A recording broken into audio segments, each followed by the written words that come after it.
What's up, y'all? It's your boy Niner Faithful. I know everyone is having a legendary day.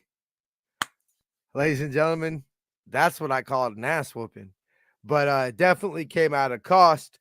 We will, of course, get into the Emmanuel Mosley injury, and we got some Shanahan clips to play for y'all, and we're going to break down offense, defense, all that for y'all today.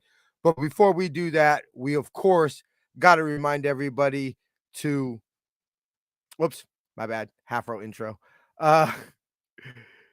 Stay tuned to the end of the show for your special 10% off coupon code for all season 2 for the faithful by the faithful apparel, like your successful t-shirt, exclusively available at ninerfaithfulradio.com/shop.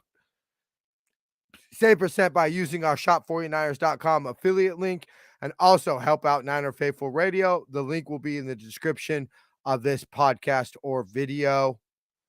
Go to SeatGiant.com, use the promo code Niner Faithful Radio to save on all your theater, concert, and sporting event tickets, as well as help out the show. Follow us on social media on Facebook, Instagram, and Tumblr at Niner Faithful Radio, and on Twitter at Niner Faithful R. You can just see everywhere you can subscribe to the show. Go ahead and visit ninerfaithfulradio.com/shop. Make sure you tune in to the newly branded NFR Weekly News Wrap Friday at 7 p.m. Jason and Jamie will break down all the week's news, and catch our game day shows. Pre-game will be at 9 a.m. this week. Halftime, of course, at halftime, and 9 p.m. will be Jamie's post-game show. Ladies and gentlemen, faithful of all ages, let's get the show cracking.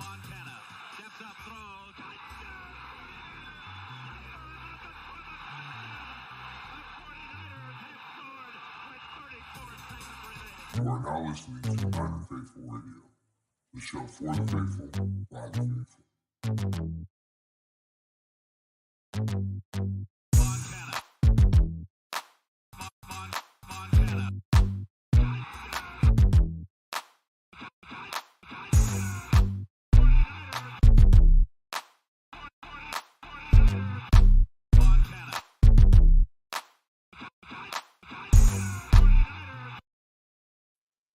All right, let's bring the man of the hour. What's cracking, Jason? How you doing, bro? What is up, my man? Nothing. Oh, by the way, you're I don't know if you saw what I posted, but you're a fool for that Dante Johnson post. Dude, I love that. That shit was great. I was like, I saw some of the comments on it, but I'm like, bro, people obviously clearly don't. What's up, Beto? I see you, brother. Oh, big shout out. Look at Jason. I was so proud. Jason on Niner Sickness podcast this week. I was like, look at my little protege over there holding it down. And to think, bro, you didn't even Hey, man, it was a good time, by the way, on Vito's show. I had a good time with it. It was cool hanging out with him for about an hour or so that we were on. It's good shit. Yeah, Vito. Okay, hold on. What's up, brother? Oh, that's just Jason commenting a lot. I don't know, Damian Lee. I don't know how you got able to comment, but you commented like 45 minutes before the show, so we're definitely gonna highlight your comment. Yeah, how do you do that? Yeah, I don't know how either, but thank you for the comment. Obviously, I see your like, Bubby. Thank you. The wifey went ahead and liked it. Let us know we're all good on sound. But yes, I agree with you. I am a little bit nervous that we're one step away from Brock Purdy trotting onto the football field in a year. Oh, Damian Lee is my boy. Okay, well, thanks, Beto, for getting somebody over to the show, bro. Appreciate it. Ask him how he got the comment before our show even started. I want to know how that works. Yeah, out. I mean that's but yeah, so first of all, before we get started on the show today, we have to say happy birthday to the Golden Eight, Mr. Steve Young, my second favorite all-time Niner. Happy 62nd birthday. I know this because Steve is 62nd. Yeah, because Steve is 1 year older than my mama.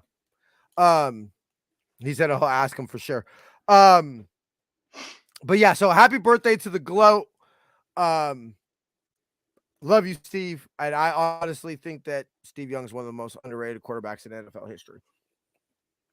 Yeah. And I'll fight. And yeah, anyway. we're not going to go down that road. We're going to limit my rants today. Okay, so just keeping up on some Niner news. I know we signed a kicker. If you give me 1 second, I was trying to wait for the Niners. 49ers new kicker. Dave Lombardi. Dave Lombardi had just Joey Sly. Yeah. No. It wasn't Joey Sly. Because that's who I thought it was, but it was. Let me pop it up right now. I was waiting for the Niners. Sam Sloman. There you go. Thank you, Jason. I was trying to wait for the Niners to announce it, but as usual, their website isn't the greatest. But I'd love to run the Niners website, or at least some of it. We did release Marlon Mack, who basically Tevin Coleman took his spot. We'll get into Tevin when we break down the offense, but Tevin Coleman was raw as hell. I love that 1-2 punch. We went ahead and released him, and additionally, we signed defensive tackle T.Y. McGill. If that name sounds familiar, he's the one that had 2 sacks against us when we played Minnesota in the preseason in week 2. Obviously, with Javon Kinlaw and Eric Armstead at least being gone for another week. And honestly, I would have to think about. No, it's not enough time. So he's not going to go on IR. But I would expect not to see Eric Armstead, maybe the Yams, if not until after the bye. I think they're going to give him that amount of time because now it's 2 injuries. He's dealing with the original injury in his foot. I don't know how to say that. And then now, and then in the Yams, yeah. And in the Yams game, he got an additional injury to a foot, not the same thing, but a new injury to the other foot. So he basically, both of Eric Armstead's feet are injured right now, and we saw the career of the greatest linebacker in team history cut short because of foot issues. And really, honestly, I think it so far cost him a Hall of Fame nomination. I think Patrick Willis plays whatever time people think you should play to be a Hall of Famer. He's a first ballot Hall of Famer, but unfortunately, most people don't think he played long enough, and they're wrong. But anyway, we went ahead and did that. And then, so he signed to the practice squad, and Emmanuel Mosley, I don't think it's officially placed on IR yet, but Emmanuel Mosley officially did tear his ACL. That sucks. Man, he was having a damn good year, man. He really was. It was a contract year. Look, I want to say this very delicately, but as far as the future of Emmanuel Mosley being on the Niners, this injury might be a blessing in disguise because Emmanuel Mosley might be pricing himself out of a contract with the Niners if he played the whole year. But obviously you don't wish that on anybody, and it sucks so much for Emmanuel Mosley because let's be real, he deserves that payday because he survived off of pretty much 1-year contracts. Emmanuel Mosley probably hasn't made that much money. And so that sucks to have that happen to you. It earned it. Yeah, and that really sucks. If not for us, somebody was going to pay him top dollar in this offseason. Emmanuel Mosley was going to, and it sucked too because I was proud of Emmanuel Mosley because he's gone a long way from that, blown coverage in the Super Bowl that basically, people point to costing us the Super Bowl. To being a solid number 2 quarterback. I would have no problem with a starting secondary next year of Travarius Ward and Emmanuel Mosley. I would have no problem with that. You could do a lot with hopefully. So before we get any deeper, we'll go ahead and we'll play Shanahan for the injuries from the game. All right, guys. Injuries from the game. I think as you guys saw, E-Man tore his ACL. Jimmy Ward has a broken hand. He'll get surgery tomorrow. We'll have an update after his surgery on how much time he'll miss. Nick Bosa, groin. We'll reevaluate him on Wednesday when we start to practice. Robbie Gould, knee contusion. Same thing. He has some swelling, but we'll see how it goes throughout the week. We're working out some kickers tomorrow just in case. Demo, he has the wrist, should be fine. Jeff Wilson with his shoulder contusion, he should be fine also. All right, guys. Injuries from. Okay, so I want to break those down, and then we'll get into Shanahan's replacement for Mosley. Him talking about Jimmy Ward, how he broke his hand, and specifically him talking about Jason Verrett. How the fuck does Jimmy Ward break his hand on a special teams play? Why the fuck is Jimmy Ward playing? Why the fuck is Jimmy Ward playing special teams? He needs game time to get back in shape, probably. It's the only thing I can think of. Yeah, because I mean, cool, yeah, he's one of our best tacklers, all that shit, everything. Jimmy loves football. No, Jimmy Ward does not. If you were gonna limit his snaps on defense, then you damn sure should not be like. And I'm not just saying this because he hurt himself. Honestly, I've never even noticed if Jimmy Ward's played special teams. But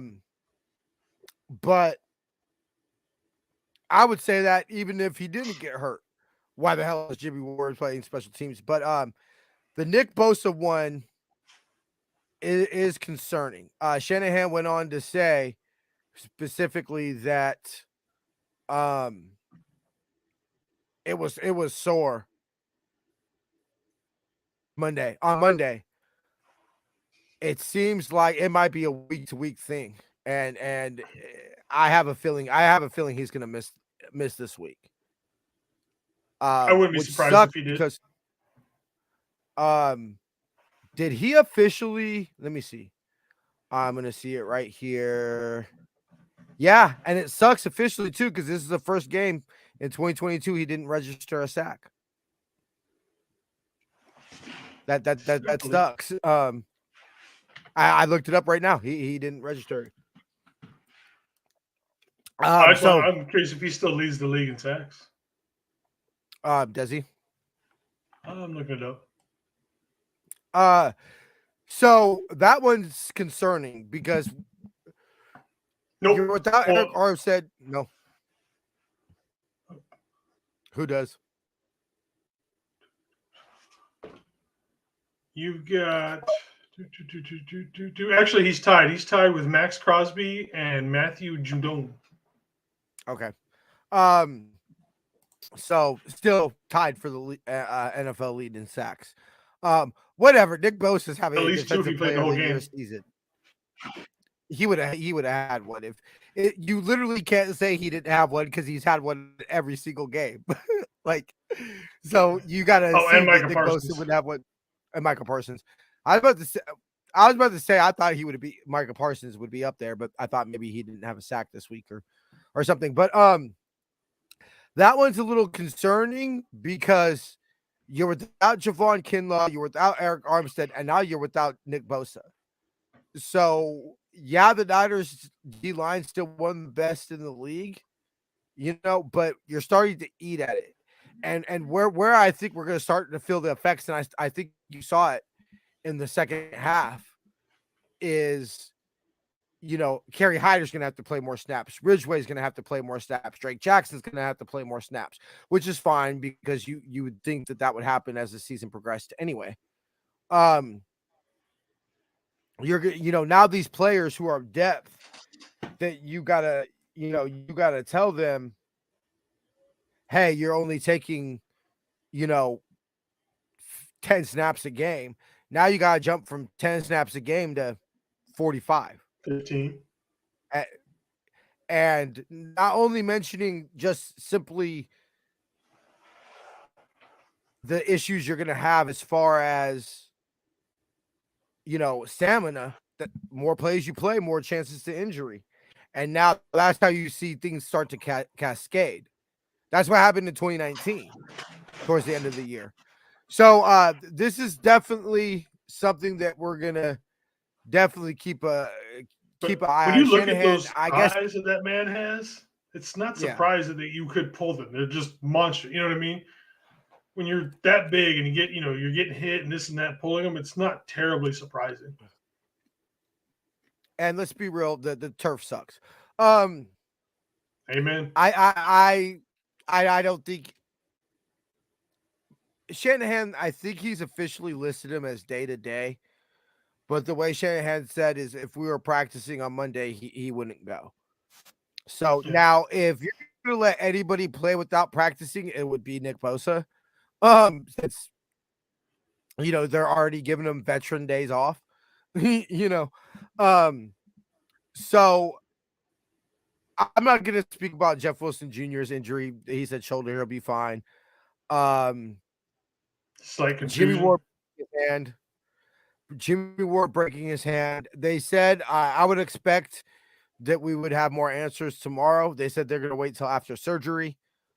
How bad is that hand if you couldn't just tape it and go?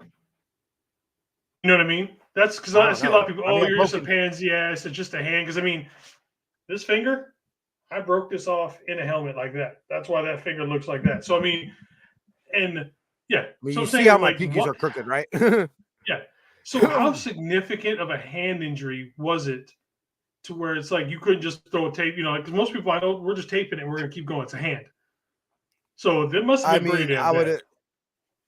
I would assume, look, Roddy Lott lost a pinky and didn't miss a play. So enough to require surgery. And honestly, what I think is gonna happen is I think he's gonna play with the club. Probably. They're gonna have to, he'll have to be out for a week, 2 weeks, 3 weeks, whatever it is, to let the bone. You're not gonna play right after surgery. Most people wouldn't. Patrick Willis did, but that's a different story. Yeah, he'll probably. I could see him missing maybe like we talked about before, to the bye. Maybe come back after the bye. Maybe put the club on.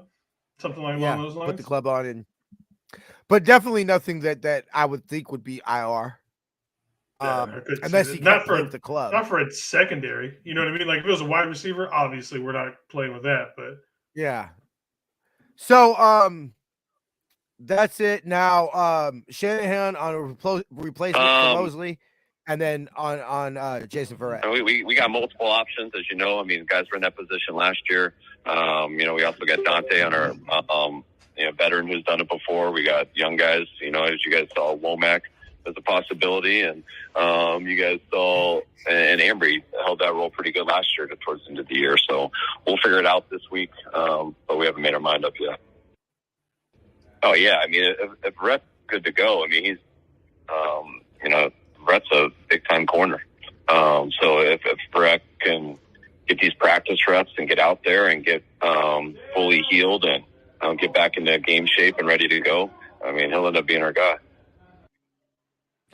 Basically, what I got from that is we're going to hold on until Jason Verrett's ready. I'm sorry. That's basically Dante Johnson fan club leader right here. We built Dante Johnson Island. We're selling real estate. We're selling it very low. Nobody else likes it. Damn it. You got to have that one guy that is always there. Dante Johnson is that person for years on this team. I got no problem with Dante. Dante's the man. Almost legitimate. Like, I might want to talk to him more than any other current player just because. It's like, dude, he does like. I ain't gonna lie. Come on. I ain't gonna lie. Like, I might hit up Dante Johnson on social media. Just if he was any player that I think I could really legitimately say, like, get to come on the podcast and be like, bro, listen, play back the tape. Me and my co-host have been on Dante Johnson Island. Like, not saying you're a starting quarter, but we always want Dante Johnson on. We always want you on our team. Please come on the podcast. I might hit him up on social. Do you think he's like doing Uber, just like around the stadium? He's doing Uber. Just, and as soon as he calls, he just puts like, "No, I'm done with this order." Throws it out the window. Comes right. He's like Batman. We put the Dante Johnson signal up there.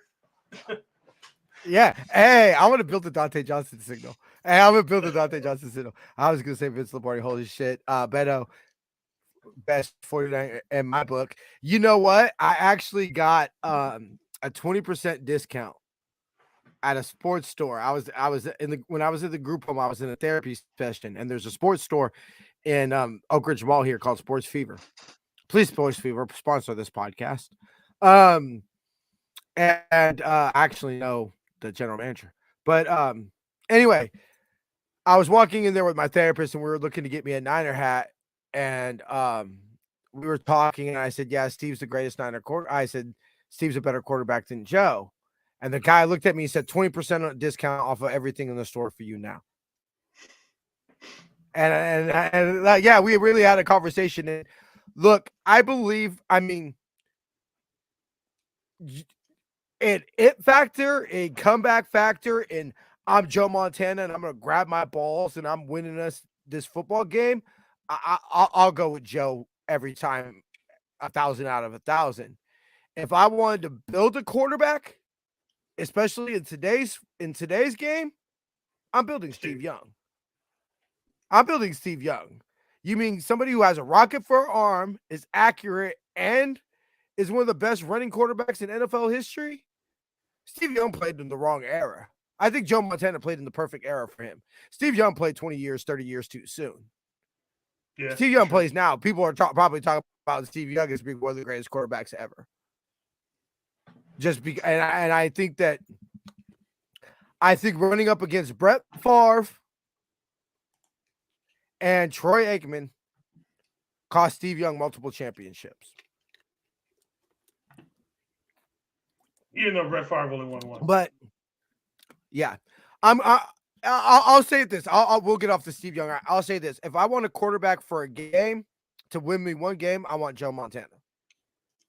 If I want a quarterback for a season, I want Steve Young.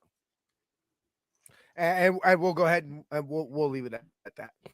But so yeah, Dante Johnson. But yeah, it's basically Jason Verrett is going to be our replacement for Emmanuel Moseley, and this is why you and I praised the Jason Verrett signing when it happened. So who thank God for Jason Verrett. If Verrett's not going, I think this. I would. I mean, do you put Demo? Because what they did is they put Demo on outside and moved Sammy Womack in the nickel. Mm-hmm. I'd assume that's what you do. I would assume. I mean, do you put Ambry? He's got no play time all year. He's gotten buried on the depth chart. Yeah. So it's not going to be He was starting in the NFC Championship game last year. You ain't heard not a damn thing out of him this season. Even preseason, he was getting beat. I heard it. Everything I saw and everything I heard is it was a rough training camp for Ambry Thomas. Yeah, I think we slide Demo over, and then Womack starts at nickel. If I had to guess right now. Yeah, I think that's what's going to end up happening. And then you pray until Jason Verrett comes back. And I would be very, very, very, very surprised if Jason Verrett isn't at least suited. Maybe not starting, playing every snap, but at least suited for Kansas City. Yeah, because he's going to have to play because, I mean, teams are obviously going to go for. They're going to run 3 or 4 all game now. Why wouldn't you? Yeah, you're going to spread us out. You're not going to have that much of you'll still have a threat of a pass rush. But to me, right now is what seals DeMeco Ryans as a head coach candidate next year. DeMeco Ryans. Yeah, what he can do for the next few weeks. What you're going to do the next few weeks when you don't have Javon Kinlaw, you don't have Nick Bosa, you don't have Eric Armstead, and you're without Emmanuel Moseley for at least, for the rest of the season. What do you do with Demo and, mind you, Travarius Ward? But still, what do you do with Demo, who, by the way, we're going to get in I'll get into those notes when we get to the defense. But I ultimately think that's what's going to happen. And then you mention if you went to the Panthers? You know what? Honestly, before the game, they were saying that, and I thought it was funny because you know what? One of the things I think sealed Shanahan's as Shanahan being like Jed York saying, "I want Kyle Shanahan." It's twofold. What I heard is when we fired Harbaugh, the original plan was to hire Mike Shanahan. Kyle was going to be OC, and then Kyle was going to take over for Mike Shanahan when for his dad when he retired. I think what sealed Jed's fate of, okay, Kyle's ready and all that was that game we played against him in 2016, which, by the way, was the last time we were in Atlanta. The last time we were in Atlanta was when Kyle was the OC. And we saw how, I mean, he just wiped the floor with us. It was embarrassing. That was a horrible game. And I think that's what sealed Kyle's fate. And that's what Jed was like, I want him. Could be. I think. And now they've seen DeMarco up close and personal and see what he can do. Go straight to Carolina. I can see. I mean, I think if nothing else to fulfill the Rooney Rule, they're going to easily. He's got to be the one person to bring in for that. He's going to be the number one. He's going to be the Rooney Rule interview this year. Yeah. For anything, why wouldn't he be?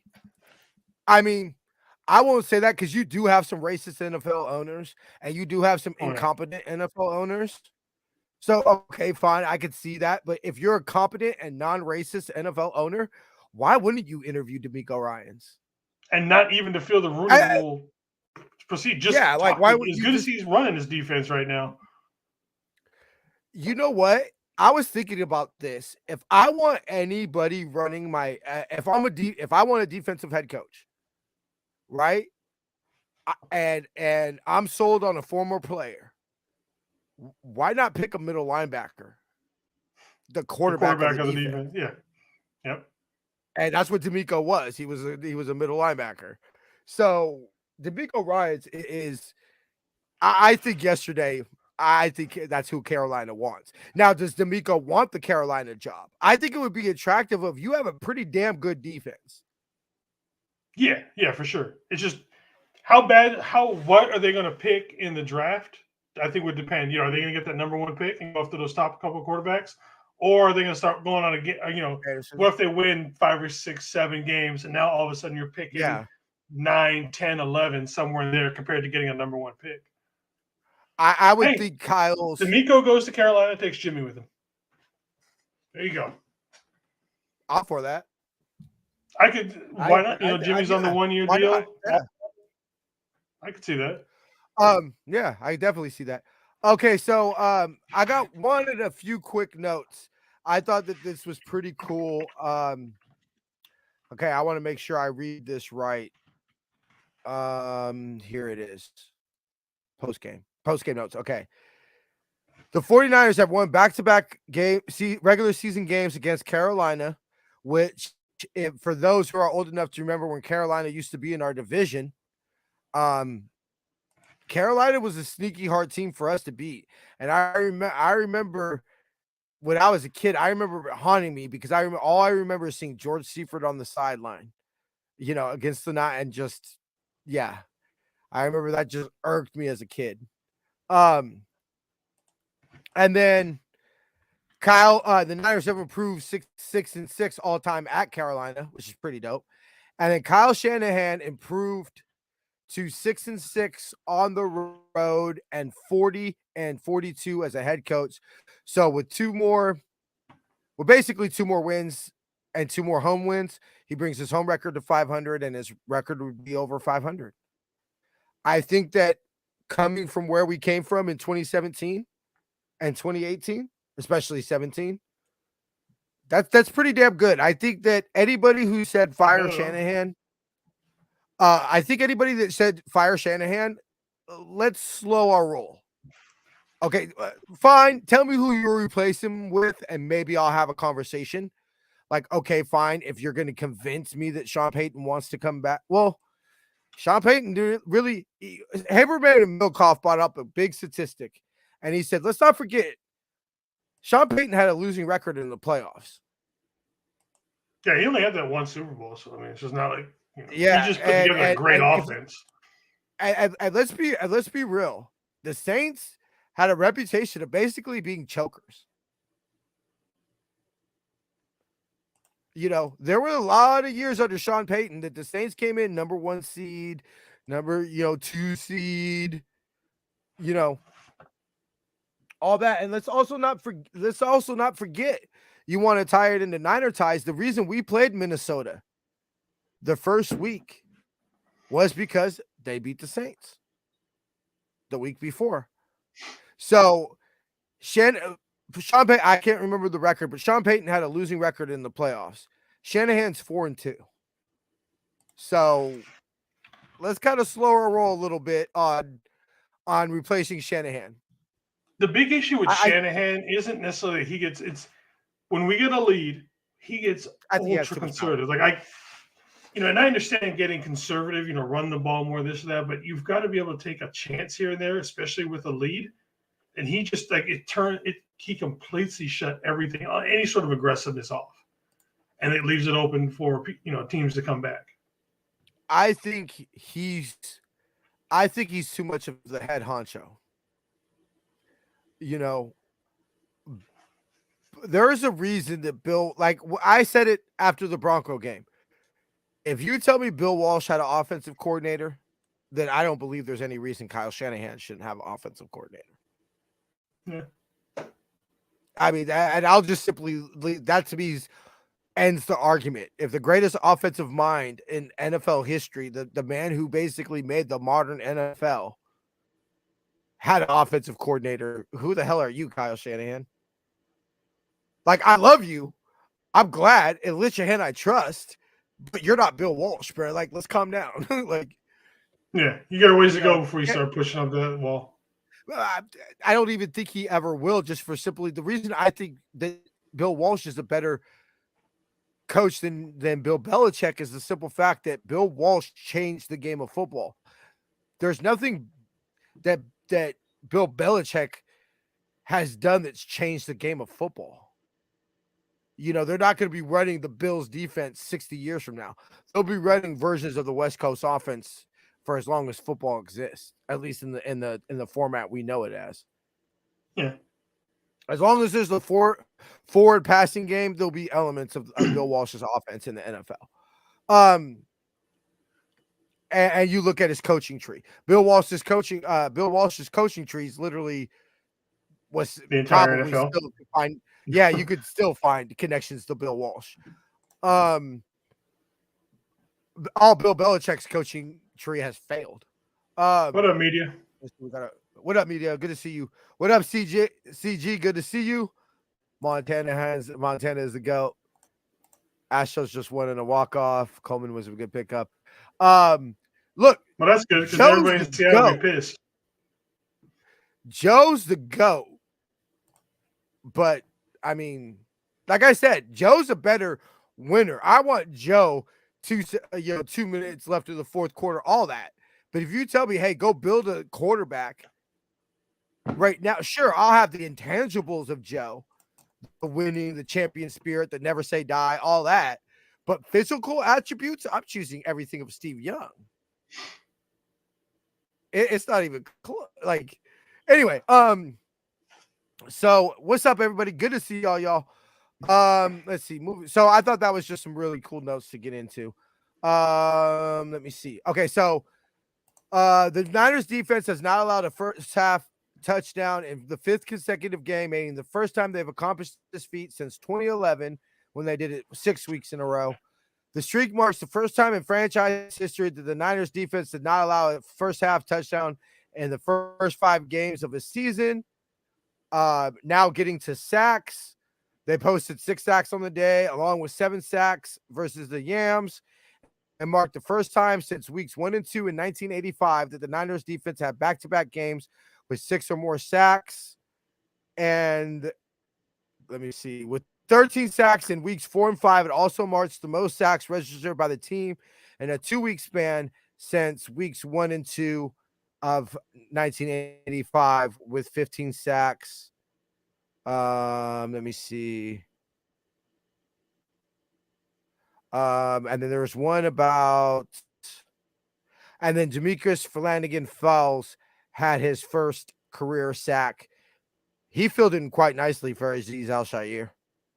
I did not. I've always liked him as a backup. I think he's a really solid backup. So I think that, it's very clear that the Niners, to me, the Niners are the best coached unit on the defense, maybe even on the football team. And I know people are going to say the D-line. Yeah, but look how much we put so many resources and money and everything into the D-line. It should be the best coached. I mean, think about it. What are our starting linebackers? Our starting linebackers are a 3rd round pick in Fred Warner, which, okay, 3rd round pick, a 5th round pick in Dre Greenlaw, and undrafted and 2 undrafted free agents in Azeez Al-Shaair and Demetrius Flanagan-Fowles. That's our linebacker unit.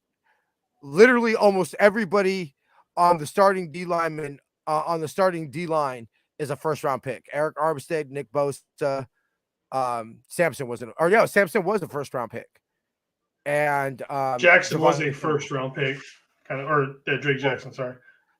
To an extent, but I'm he's saying, the first like, pick we how had. many 2nd round picks are there on the Niners D line? Like with the amount of capital that we invest in the linebacker unit, we should not be getting the type of production we are from it. Big shouts to Jolly Holland, who, to me, Jolly Holland and Chris Kosaric are 2 coaches that I don't let walk out the building. I sign blank checks if I have to.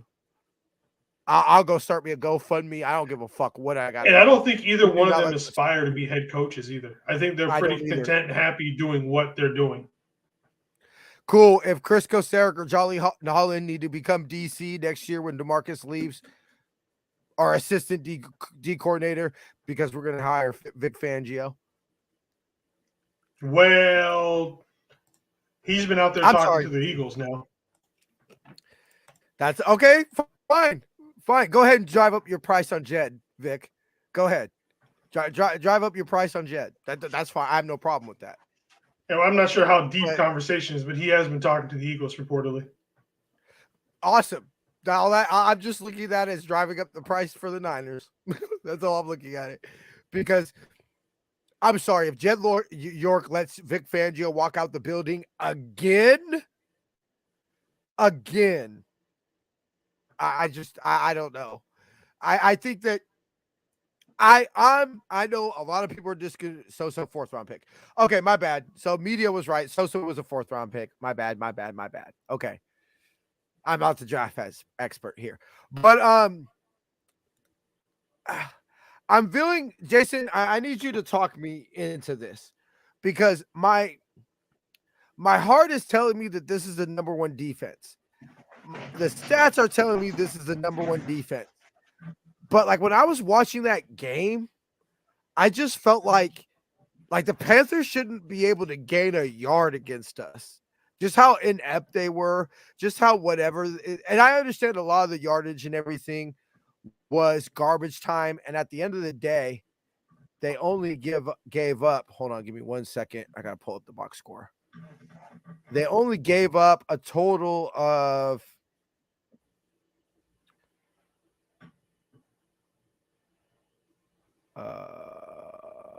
they only gave up a total of 308 yards. I don't know how many it was in the first half. Do they have it broken down by half? No, they don't. So I understand a lot of those were garbage time, and when you lost Nick Bosa, when you know, I know Demo was out for a series or 2. But am I tripping? Because like people keep on bringing out like the 2001 Ravens. And I say, you know what? I have a feeling that the 2001 Ravens don't let Russell Wilson go down and score and win that game. I think that if the offense doesn't put the defense will do even better. This offense needs to score 28 points a game. I don't think we need to score 28. See, I don't think that we're going to have an offense that scores 28 because I don't think Kyle feels the need to score 28. I think Kyle says that we can score 21 to 24 points, and he probably believes we can win every game like that with this defense. Yeah. Well, to answer your question is to talk you off the ledge kind of a thing. One thing, you're still talking about NFL players, and they had maybe 2 sustained drives that were pretty good. These are still professional football players, and they, the defense does get tired at times. We're starting to pile up a few injuries here and there on stuff because there's 11 out of total of 22 injuries across the board are injured right now, and how many of those are on the defensive side? So, but they're bending really hard. Don't get me wrong, they are bending. but they're really not breaking at all. Baker No, they're Mayfield not. still at some point was considered a top-ish quarterback in the league. Christian McCaffrey Has a good deep when arm. healthy, he's a decent deep arm. Christian McCaffrey is still an explosive player when he's not injured. You know, to me, Robbie Anderson, I've been high on DJ Moore for years. It really hasn't panned out that much, but you know, you got Robbie Anderson, DJ Moore as your wide receivers. There's still talent there. And just like with anything else, any given Sunday, all it takes is a play or two, and they're not going to be perfect every single play. Things happen. So, I mean, I've seen a lot of people start getting worried about it. I think it's more injuries than anything else. Yeah. I mean, I'm looking at, so DJ Moore, 4 for 59. Shi Smith was actually their leading receiver, 4 for 69. Yeah, Christian McCaffrey had their only touchdown. Yeah. Well, look at the Bears game. 14 carries. Look at the Bears game. Yards. We lost because of what? 2 plays that Justin Fields make. That's it. Mm-hmm. You know, in a monsoon, so it's a little bit, you know, take that with a grain of salt. But good players, just players in general, are going to make plays no matter what. You just got to make sure you make more of those good plays compared to the other team. I think we had lapses. Very Madden-ish. I think we had lapses in coverage at the perfect time, because we could have blown those coverages when it was in monsoon in the fourth quarter, and it would have mattered. I just think that we made the whether it was the right break in the weather, you know, type of thing. I think that was very circumstantial, fluky. You know, I think we could leave Dante Pettis open all fourth quarter, and they probably would have been able to score a touchdown. So yeah, okay. I will, and that's my thing about it is I see the bend, but I don't see the break, and that's what's really impressing me about this defense, because I'm starting to see things about touchdowns, because it really what ultimately matters is, and what if you would look back at Niners defense in history, I bet you, or Super Bowl defenses, I highly doubt you probably have a Super Bowl champion defense that's probably not outside the top 10 in scoring defense. Yeah. I would highly doubt. Maybe some years with the Chiefs or whatever, you know, when they were scoring 46 points a game or whatever, you know, maybe the Dolphins. But so that's ultimately what matters. I mean, we're number 1 in scoring defense, and we're not even giving up 2 touchdowns a game. If you tell me that we can hold teams this year to under two touchdowns a game, I'm saying, when are we having that Super Bowl parade down Market Street? I fully believe that if you could hold, I mean, think about the offenses we got coming up: the Chiefs, the Yams again, the Bucks. You know, we got some prolific offenses coming up this, you know, in the next couple weeks. If we could hold them down to less than 2 touchdowns, I mean, we good. Plus, you know, whoever we play in the playoffs, assuming we're going to have to play, you know, the Cry Girls with Dak Prescott back, assuming we're going to have to play Aaron Rodgers or Tom Brady, you know, and we're going to hold those teams down to 2 touchdowns or less. Fuck yeah, shoot that shit to me all day, every day. I'll take my chances with Jimmy. It's not going to be completely forever, you know what I mean? I know it's not. Obviously, if you put like somebody like Patrick Mahomes compared to like what Justin Fields or Russell Wilson did. Yeah. Obviously, Mahomes is going to have, but at that same time, you're hoping that the offense gets a little bit more productivity. We get, you know, the 21, 24, 28 points. That way, if they give up 21, 20, you know, we still get a little bit more. So, I mean, you know, with Jimmy getting his feet better, keep going. Would you consider it a win if we hold the Chiefs to 24 points?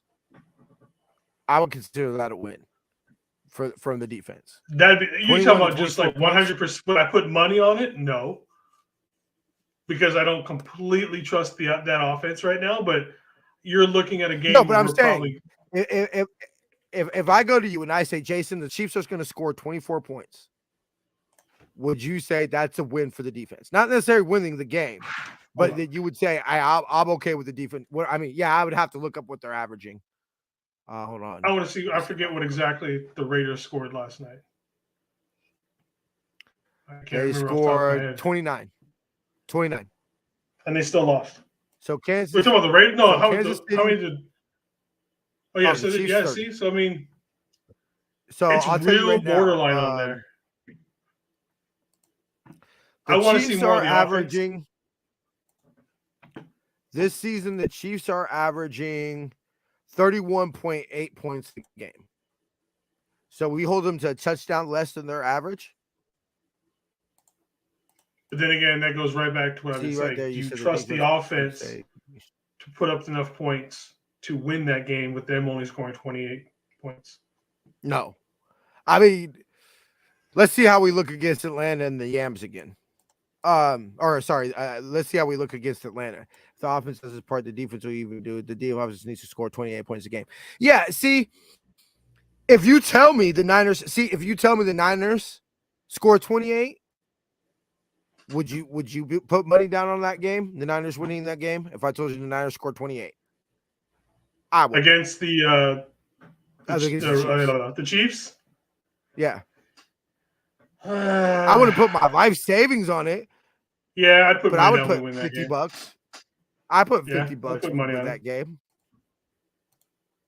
I'd If be real somehow, confident some about that way 50 bucks too. Yeah, I'd go a little bit like I'd look at my girl like, babe, it's only $50, like, and we'll be 100 up, and I'll look at Bubby like, hey, I would look at my girl and I'd be like this: if I win the $100, I give you 50 for gas. My girl Watching the would do it. Chiefs, My they have girl a would do it. bad habit of starting really, really slow. So it's like, do we have And enough? that's Do we how get we enough beat in them. the lead? Yeah. Can we get out of a lead and still give them points, and then the time runs out at the end? So I mean, that's kind of how that would work. Hold on for dear life at the end, type of thing. Yeah. That's how it's gonna have to work. They're gonna have to start slow, and we've got to be up, And that's my thing is that that's what I'm curious to see about Kyle. We'll get to that when we play the Chiefs, but defensively, I was impressed. I mean, 6 sacks, a pick 6 without Bosa. I'm just gonna go ahead and say it right now. Emmanuel Mosley, Bam Bam defensive MVP of the week, 2 tackles, 1 pick, and a touchdown. I want to say it's the first time in franchise history that we've scored back-to-back defensive touchdowns in back-to-back weeks. I could be wrong about that, but don't quote me on that. Pick City. But Pick City. Is it nice to see interceptions all this year so far? Oh, isn't it? It's so beautiful. It's so nice. Finally, it's so beautiful. Not even just the pick to hear, 6. just to hear Greg Papa say intercepted. Yeah, it's so running good back to hear, the other way. Finally. Oh God, it's so beautiful. I think that, and what excites me about these defensive touchdowns, and where I said, hey Jason, talk me off the ledge. I want to believe that this is the best defense. Is they're game changing. Talanoa's touchdown changed the game. That won us the ball game. As soon as that pick happened, I said ball game. Emmanuel Mosley touchdown changed the course of that game. That's the type of game where I say, hey, look, Panthers, you put up a good fight. It was a 1-score game and all that, but our players are just better than your players, and we have better players and more of them, and our better players are going to make game-changing plays. Emmanuel Mosley, key example, making a game-changing play. No, y'all have thoughts of an upset. I'm here to end it right now and show y'all ain't upsetting shit. And it was happy because he was basically home. He grew up in Greensboro, which is not too far from Charlotte. So it was definitely cool that if you're gonna Debo, South Carolina, which I believe they said was 80 miles. It's the closest game he's gonna get to a home game in the NFL. Yeah. That's simply just because they don't have a team in South Carolina. But big, I would say if Emmanuel Mosley is gonna go down in for the season, that's a way to go down. I mean, do it in your hometown after scoring. I believe it was his first touchdown of his career. I could be mistaken. Now offense, and then we'll go ahead and Oh wait, I want to play Shanahan explaining how Jimmy Ward broke his hand. Yeah, I mean, it happened on the opening kickoff. So did it on the first kickoff, and Jimmy Ward's style, he just truly he didn't want to accept that it was broken, so he stayed in there for the next play, a couple plays, and they finally realized it was. Actually, that happened to him on the first play versus Tampa Bay in 2018 also. So it was just unfortunate, and hopefully the surgery will go well, and he'll be able to come back and help us. But it was just a bad break you got. Fucking Ward, man. Dude, he's so good, but damn, he's been so much time hurt. He's so well. Good I mean, there's the thing about it. He's been relatively healthy since the injury in 2019. I don't think he's missed a game since the first what was it 1 or 2 weeks he missed in 2019. So yeah, this is. I mean, and to me, this is why it's frustrating. Don't get me wrong, but you can't be mad at him. It's a simple fact: if you don't get broken bones without being physical. Yeah. So, I mean, how do you tell a safety not to be, to be less physical? So maybe he needs to drink more milk. I don't know. Maybe Barkley. What's can name? We get on? Yeah. Can we get Jimmy Ward a sponsorship with Barclays or something like that? Like, he's almost like what you're trying to say. He's the glass man from with that. Oh, what was it? Samuel Jackson and yeah, guy from God, I can't think of the name of the movie. It's a good movie. Superhero or whatever. I've seen part Bruce of it. Willis. Yeah, it was all right. It's but I know who you're talking about. He's a man who is basically made of glass, and yeah. It was all right movie. I'm not a real big movie person. Or TV. My girl's got to force me. Like we're watching the Dahmer series. Well, we watched one episode, and it's a little out there. But anyway, we actually, you know what, my girl got me into. I ain't gonna lie, and I was real no, because I don't like thrillers or scary movies and stuff like that, or like stuff like demons and stuff like that. Like I'm a Christian man, bro. I do believe in demons. That shit is real. So, what she got me into recently, Stranger Things. And it sucked too. It's an awesome show. One of the great fucking. I love that show. Dude. Yeah, I watch that show constantly. Yeah. And what sucks is that I don't like waiting, so I like to watch we watched Gotham, but we just watched it all the way through because it obviously came out years ago.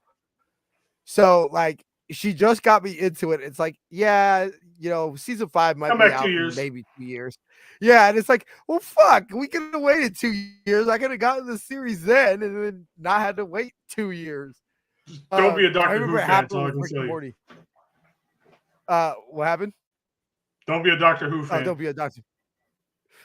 See, you get 6-7 years between seasons. It's so funny. People tell me all the time, I'm like this with a lot of things. I'm not a football fan. I'm a Niner fan. I'm not a baseball fan. I'm a Giants fan. I'm not a hockey fan. I'm a Sharks fan. I'm not a superhero fan. I'm a Batman, a little bit of Spider-Man, and that's about it. That's it. I'm not a superhero fan. Oh, and X-Men. I like X-Men too. I like basically the cartoons that were big when I was a kid. Spider-Man, Batman, and X-Men. Hey, the X-Men are coming back, right? That cartoon's coming back, right? Yeah, I know. I can't wait. I know. What's crazy about it is that all the same people who voiced the actors from the original in the 90s are all still alive, and they're reprising their roles in the new one coming out next year. That's so dope. Cool. That's so dope. I hope they make them a little older too. Not super old, but just a little older. No, they're picking up exactly where it left off. It never stopped. Exactly where it left off. Yeah, it's exactly where it left off. Do you know you can stream the old school X-Men? There's a way to stream the old school Disney. Sweet, we got Disney Plus. That's something me and my girl will be happy because she loves watching Disney. So we might have to do some Disney Plus. Anyway, onto the offense. Yeah. So I'll have to Bubby, if you're still watching, which we'll only have one viewer, so I don't think so. But Bubby, if you're still watching or watch this later or whatever, we're streaming X-Men. Anyway, on to the offense. First, I want to give props. Well, we'll just go ahead and do this first. Offensive MVP, Kittle Corn offensive MVP of the week. Jeff Wilson Jr. 17 carries, 120 yards, and 1 touchdown. I think it's very clear that after week 1, it did look like Jeff Wilson Jr. might not be the same. That was clearly just the weather in Chicago because Jeff Wilson looks fucking fine. Like there's nothing wrong with Jeff Wilson. Is Elijah Mitchell the one when he comes back? Like, or do you just let Jeff Wilson keep running the way he's running right now? I say you keep letting him run. You know what I do? I do for the rest of the season. Straight running back by committee. Ride the hot hand. By committee. Well, yeah, there's a hot hand, but I mean, who do you ride first? You gotta do Jeff. Yeah. You gotta do Jeff because until Elijah can prove that he could be the bell cow, which let's be real, talent-wise he has, but health-wise he hasn't. Yeah. So what's better for a usage of Elijah Mitchell is giving him 10 carries a game and having him be explosive and do whatever he does on those 10 carries, or try to give him 15 to 20 and maybe he lasts till 18. Yep. And with Tevin Coleman looking as spry as he's looking, preach. I sprinkle in some Coleman, man. I sprinkle in some Tevin Coleman. Who was gonna initially, until you talked me out of it, was initially gonna be my Bam Bam MVP of the week. Or I'm offensive MVP of the week. And he played damn good. Come on, you got to give that to Wilson on this one. I didn't realize he had 100 yards. I know, because a lot of it came on a couple of big plays. I said we should have kept. I said we should have kept Coleman and not let him go. I know a lot of people were down. I'm like, he fits this offense so good. Well, because he's not an every down back. No, but he's such a good wasn't even the main. He wasn't even the main back in Atlanta, wasn't he? Wasn't it? What's his name? Oh, why am I forgetting? It was the bigger back. Devontae Freeman. He was the bigger. Devontae Freeman. Yeah. He's such a good. So I don't believe Tevin Coleman was even the main back. And you keep him fresh. Yeah. You keep him fresh, and so you split time between Jeff Wilson and Elijah. You ride the hot hand. And then you sprinkle in some Tevin Coleman on a few plays that, we say, hey, these plays are what Tico is best at. And then you ride that into into hopefully number 6. And I'm fine with that.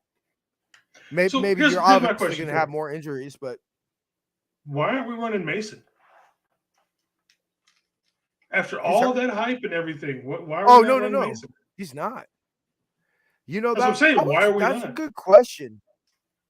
What's happening in practice where we're just not seeing that?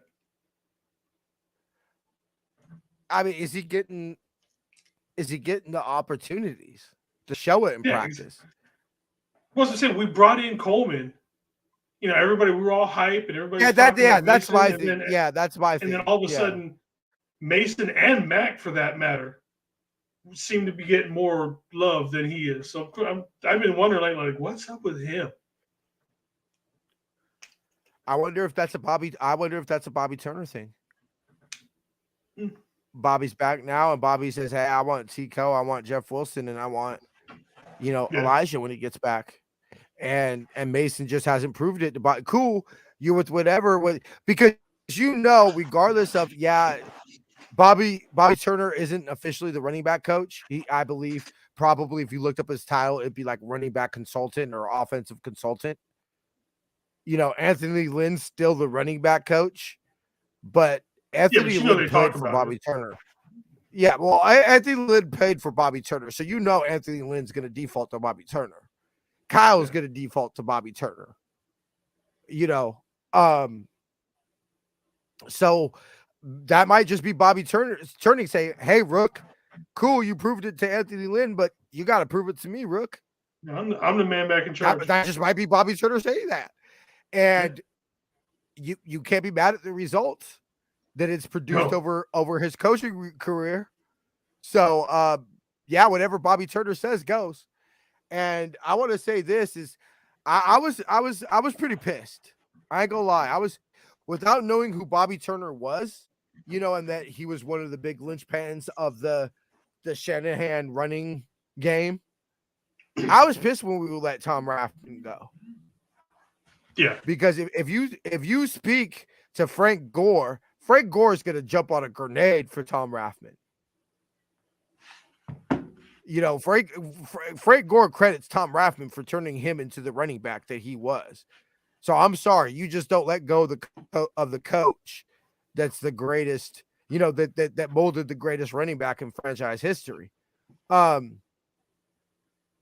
I will say this. I love Tom. And I will say this. Shanahan did do right. They still offered him to be, on the coaching staff. Tom Rathman was just like, I coach running backs. That's what I do. Thanks, but no thanks. Yeah. So it ain't like they kicked him out of the building. They still showed him the proper respect as both a Niner playing legend and as a Niner coaching legend. They showed him the proper respect. But yeah, I'm so happy we got Bobby Turner. Just the results are what we get out of just no-name running backs is crazy. So I wanted to speak to you. I wanted to say this.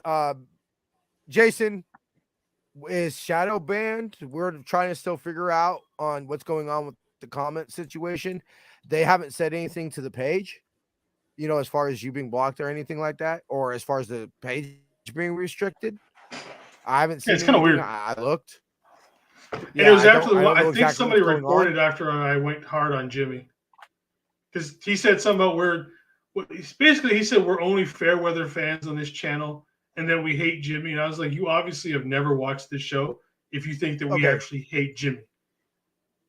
Okay, first of all, bruh, don't ever in your fucking life ever question my faithfulness to this football team. I got this tat after a 5-11 season, my nigga. Okay? First of all, I got a scar across it from when a Raider fan tried to cut it off me. Okay? Don't tell me, hold on. Because I'm taking this personal because you're fucking with my page that I've built over the course of 6 years. But I wouldn't even worry about it, man. But like I said, I said that, and then I said something back to him. You're lucky it's in my you're lucky it's in my storage because I still have my Jimmy Garoppolo t-shirt, and there's a Pogo Pop doll right there that's Jimmy Garoppolo. So don't. And in 2019, after every win, I literally posted me singing "Jimmy is our king." So don't tell me I hate Jimmy Garoppolo. I forgot about that. Yeah, shit. Jimmy is our king. He'll win our sixth ring, and on his day, his haters will sing. I forgot about that shit. Yeah, Jimmy's our king, baby. But like I said, I was just like, look, man, do we critique him? Yes. Does that mean we hate him? No, not even. It's far from hate on Jimmy. Because on this channel, see, I think we're weird. We're weird hosts where we're professional media. We don't get emotionally involved. We cover the team. No, we're fucking fans, bro. I get emotional when I talk about my football team, both positively and negative. Okay, y'all should have seen me in 2017 and 2018. There's a reason I stopped doing the shows on Monday. Okay, there's a reason I don't do the post-game show. But I am but we're not just faithful. Everybody's God. Everybody's the greatest player ever. No, is Jimmy an elite quarterback? No, he's not. But like we were talking about before the show, and it's why I specifically wanted to bring this up.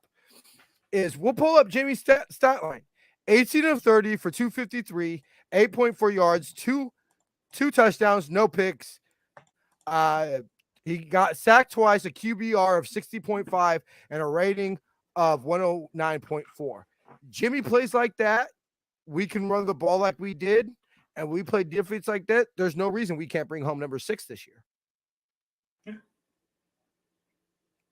Jimmy can win. How many times I've said on this show so many times, do I believe we could win a Super Bowl with Jimmy Garoppolo? Yes. I've broken down Super Bowl 54, where you and I were talking about the show. When you said Jimmy got rocked, I said, no, you mean Jimmy got concussed. Jimmy had a concussion. If you look back to the 2 plays to Emmanuel Sanders, the 75-yard bomb in New Orleans, and the throw that set up the game-winning field goal against the Yams a couple days before Christmas at Levi's. Those two throws, he underthrew Emmanuel Sanders, especially the second one. The second, because when it happened towards the end zone, towards me and Mama Debbie, I saw Emmanuel Sanders wide open. As soon as I saw Jimmy let the ball go, I said, this is touchdown. It should have been a touchdown, but Jimmy underthrew him.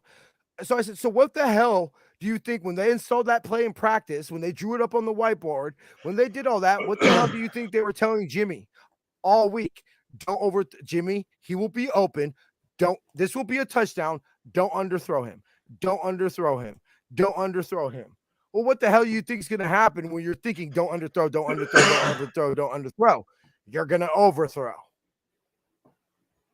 Do I believe Jimmy Garoppolo can complete that pass? Yes, I do. Maybe not for a touchdown. Maybe not like hit him in stride or whatever. But yeah, I believe there's a scenario where Jimmy Garoppolo wins us a championship. Can he out-duel Patrick Mahomes to do it? No.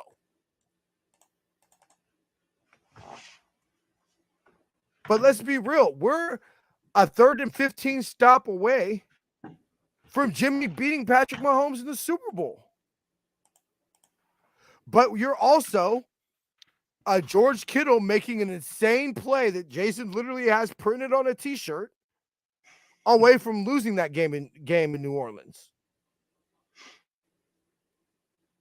Jimmy, I believe Jimmy's best attribute is the players on that offense will run through a fucking brick wall for him. Yeah. I believe that. I believe Jimmy's one of the guys. He's a coach's quarterback. You know, he's one of the guys. He's going to do enough things to not let you, just enough to lose, just enough to win. You know, it's Jimmy can throw for 400 yards and 4 touchdowns in a game, but he can't do that. We've seen him do that in a game, but multiple games, but he can't do that over a season. So I think it's okay to say Jimmy Garoppolo isn't a top tier elite quarterback.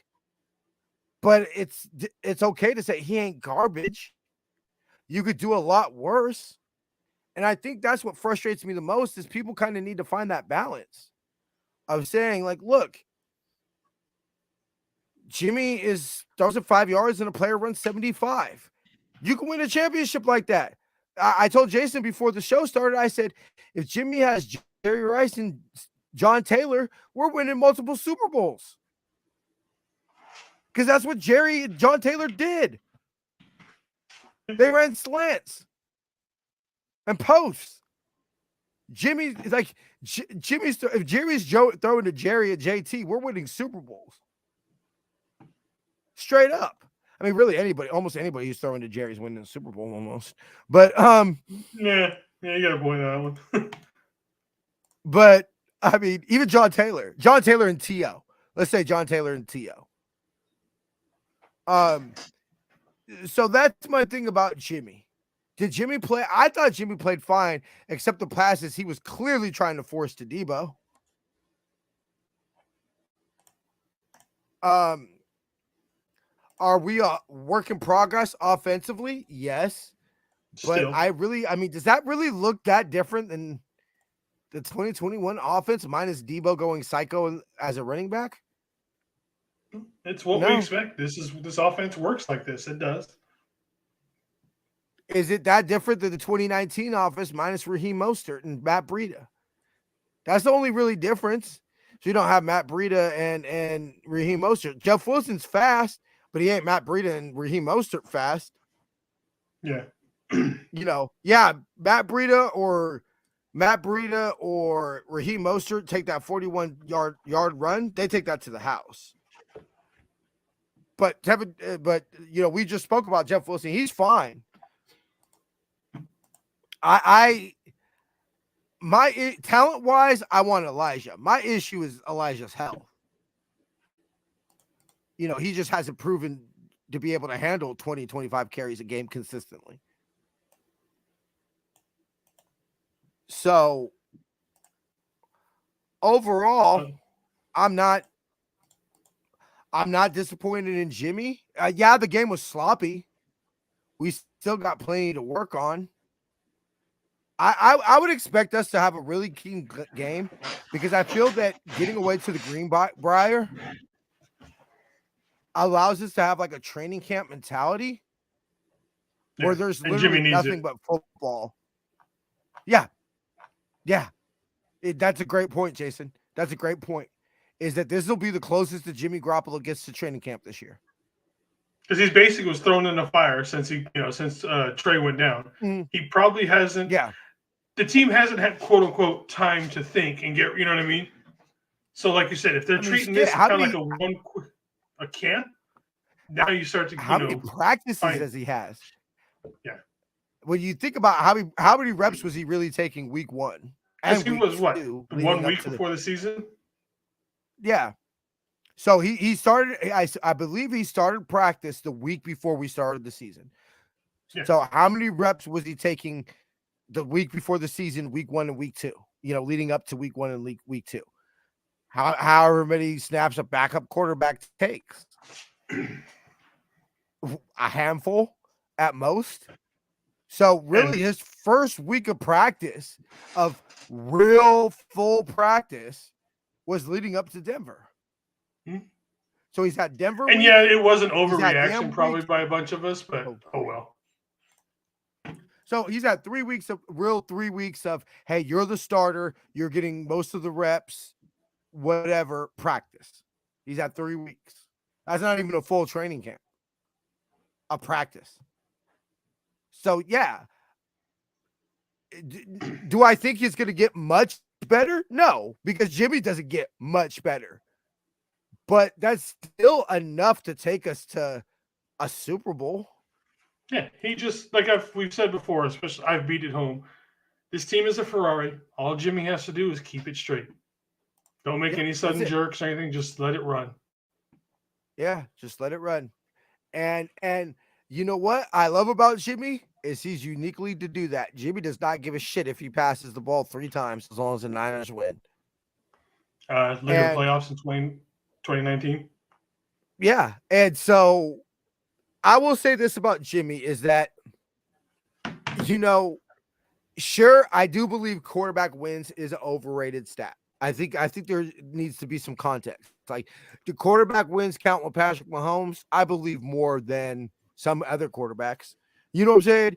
You could point to Patrick Mahomes, Aaron Rodgers, Tom Brady. The reason that their team wins majority of week is because of them. True. Jimmy, not so much.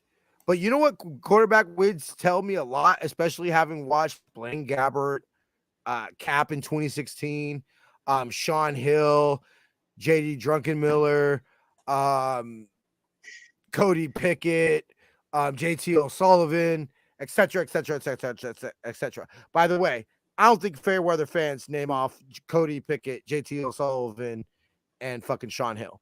Just saying. Because those are not quarterbacks bandwagon fans watched. So I know I did not know just JT O'Sullivan for the YouTube channel. Anyway,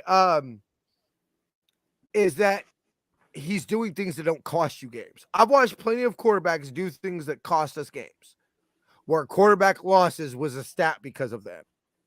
And so the fact that Jimmy is a winning quarterback tells you what?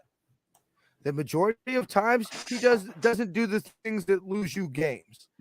And in the NFL, where there ain't 32 starting NFL quarterbacks, that's a damn good thing to have.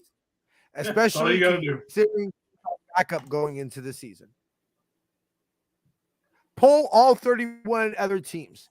And if they tell you that they believe that their backup quarterback, more times than not, we're going to do the things necessary to not lose you the game, every coach in the NFL would take that from their backup quarterback. And the Niners have that. At least when he was the backup in their starter. I don't know about our backup now, which bringing up to the original comment we got.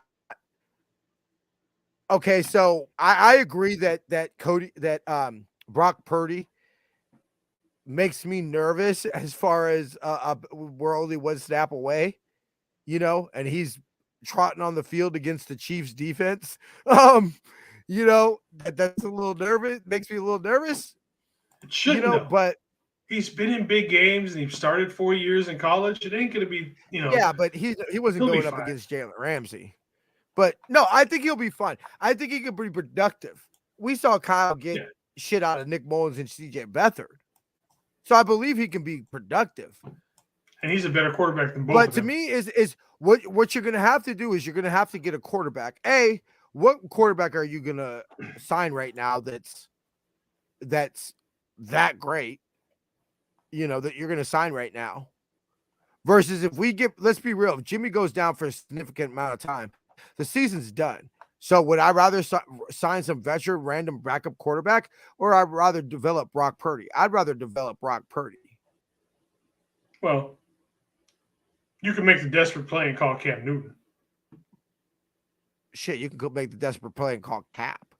Yeah, but look, when nobody's calling Cap. I know. Cap's my boy, but we're way past that. Yeah. I'm fucking. I don't know why I said that. I just started a shit show that I don't want any part of. I don't want that smoke. Anyway. So yeah. Okay. Cool. Anyway. So and you're gonna have to get this backup quarterback to want to come on the practice squad. So is the quarterback that you're gonna find October 11th that's mysteriously gonna sign to your practice squad? Is he really? Are we sure he's that much better than Brock Purdy? Or at least you could chalk up to developing your future, what we assume is going to be our future backup? Yeah, I'd rather have Brock Purdy. Now, I do understand what he's saying, and yeah, I am nervous. Especially there was one play where something happened, and Jimmy got rocked.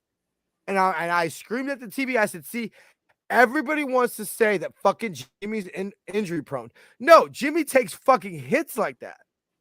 You get your quarterback hit like that, he's going to get hurt. That's why they don't allow their quarterbacks to get hit in practice. That's why you pay left tackles huge money, so your quarterback doesn't take hits like that. I'm trying to look to see who's the best quarterbacks out there right now. Okay, cool. Really, if we sign a veteran quarterback, it's going to be Josh Johnson, I bet. According to this, he's not a free agent, right? He might. Mike Glennon. I don't think he's on a roster. Mike Glennon. AJ McCarron. Okay, yeah. If you're saying it's Jimmy's done for the year, knock on wood, and it's week 9 and we're 6-3, it's like, okay, we're not quite ready to throw the year down the tube. All right, maybe. Johnson, he's playing for the Denver right now. So he's on the roster, or he's on the practice squad? It's not saying it. That's the only thing I can see is it just says that he's part of the Broncos. If he's on the roster, we can't do shit about it. If he's on his practice squad, we'd claim him. Yeah. But yeah, it doesn't say. All right. Well, I think that about wraps it. We've done a couple rants and everything like that. Also, hold on. There was one other thing I wanted to say. So McKivitz is officially placed on the IR. We activated Jimmy Ward, but that's not. Yeah, okay. Oh, and then okay. Yeah. I didn't announce that on the pregame show, so I officially want to say Colton McKivitz is officially on IR. But I don't remember anything. I mean, I know Jimmy was sacked twice, but I don't remember seeing anything where it was just like, oh my God, Jalen Moore, just get him off the field. No, there was a few plays here and there. The shitstorm we were expected, especially with Brian Burns. So yeah, I mean, I remember one sack he gave up, but considering the fact we're on our third string fucking left tackle, it was not as bad as it could be. When I go lie, I almost threw up when I saw Trent Williams on the ground.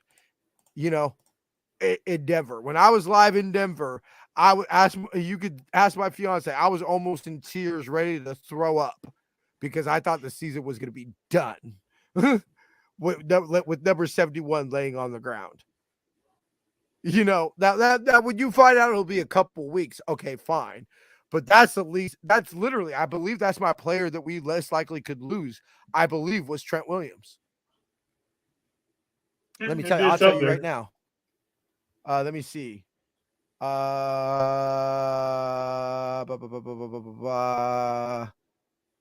Record, Trey over, under, yak, catches, receiving, attempts, rushing yards, interception. There goes my interception leader. Team MVP. Okay, yeah, my bad. I guess we didn't mark it. I must have said it off record or something. But anyway, so yeah, Jason, final thoughts? Good team win overall. Like I said, I think everybody, except maybe special teams, but we missed talking about that. But overall, it was a good team win. Definitely what we want to see. And like I said, minus the injuries, I liked everything that I saw on Sunday. Yeah, I will definitely say, I better not see fucking Robbie Gould ever make a tackle again in the rest of his fucking career.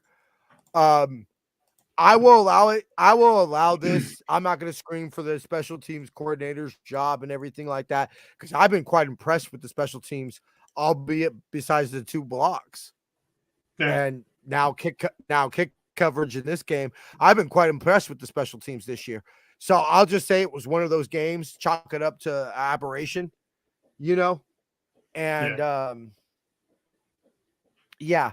All right, Jason, we'll go ahead and make sure we'll see you Friday 7. Indeed. All right, brother. All right, y'all. Before we get out of here, I know we ran pretty late. Oh, damn, it's on 5:22. All right, y'all. Well, before we get out of here, we got to remind everybody that your special coupon code for 10% off of all season 2 for the faithful by the faithful apparel is Beat the Falcons. 10% excludes any on sale items and will expire Tuesday, October 18th, 2022. It's not football day, but save 10% by using our shop49ers.com affiliate link and help out Niner Faithful Radio. Link is in the description of this video or podcast. Go to SeatGiant.com. Use the promo code Niner Faithful Radio to save on all your theater, concert, and sporting event tickets, as well as help out the show. Follow us on social media on Facebook, Instagram, and Tumblr at Niner Faithful Radio, and Twitter at Niner Faithful R. Jason does a bang-up job. To see everywhere you can subscribe to the show, go to SeatGiant or go to NinerFaithfulRadio.com/subscribe. Make sure you catch Jason on and Jamie on NFR weekly news wrap at 7 p.m. here on the West Coast on Friday. And make sure to catch our game day shows this week. Pregame will be at 9 a.m. We have our halftime report, and then Jamie will be going live at 9 p.m. here on the West Coast for our postgame show. We shall see y'all on Sunday. I shall see y'all Sunday. Till then, faith, love, and happiness. Go Niners.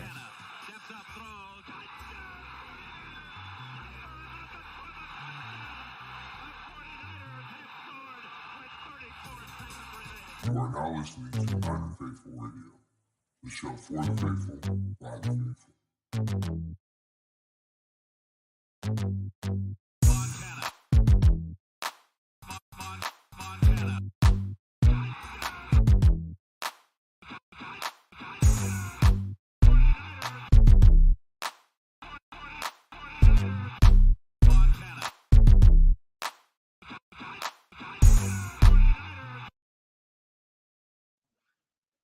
See ya.